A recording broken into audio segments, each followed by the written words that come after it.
اعوذ باللہ من الشیطان الرجیم بسم اللہ الرحمن الرحیم رب اشرح لی صدری ویسر لی امری واحلل عقدۃ من لسانی یفقہوا قولی۔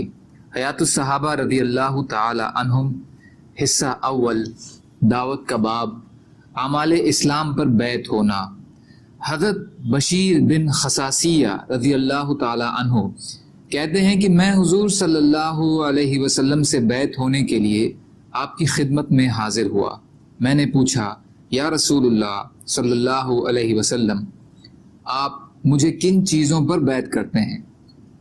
آپ نے اپنا ہاتھ بڑھا کر فرمایا، تم اس بات کی گواہی دو کہ اللہ وحدہ لا شریک لہ کے علاوہ کوئی معبود نہیں ہے اور حضرت محمد صلی اللہ علیہ وسلم اس کے بندے اور رسول ہیں، اور پانچوں نمازیں وقت پر پڑھو، فرض زکوٰۃ ادا کرو، رمضان کے روزے رکھو، بیت اللہ کا حج کرو اور اللہ کے راستے میں جہاد کرو۔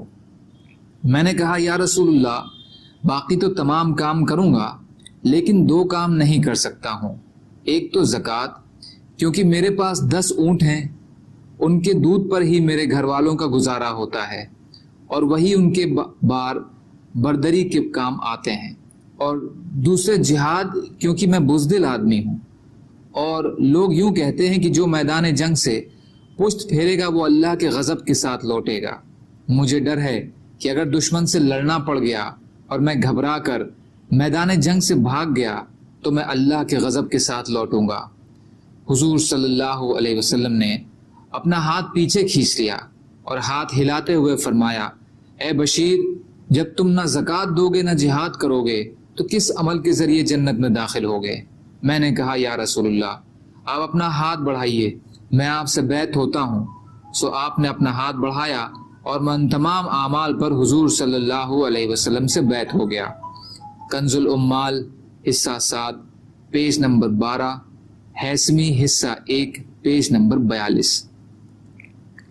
حضرت جریر رضی اللہ تعالیٰ عنہ فرماتے ہیں کہ میں نماز قائم کرنے کی، زکوٰۃ دینے اور ہر مسلمان کی خیر خواہی کرنے پر حضور صلی اللہ علیہ وسلم سے بیعت ہوا۔ کنز الامال حصہ 1 پیج نمبر 82، ترغیب حصہ 3 پیج نمبر 236۔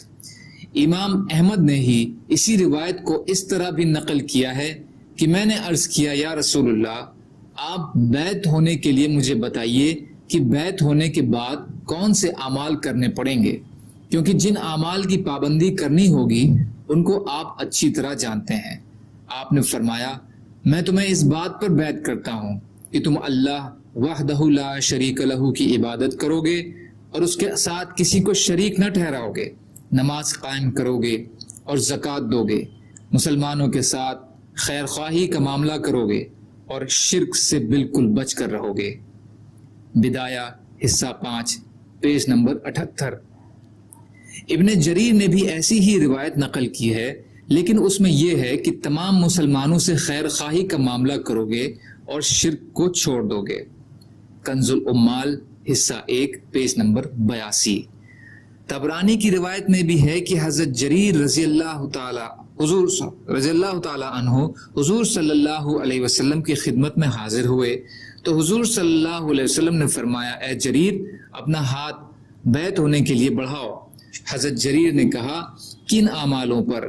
حضور صلی اللہ علیہ وسلم نے فرمایا، اس پر کہ تم اپنے آپ کو اللہ کے سامنے جھکا دو گے اور ہر مسلمان کے ساتھ خیر خواہی کرو گے۔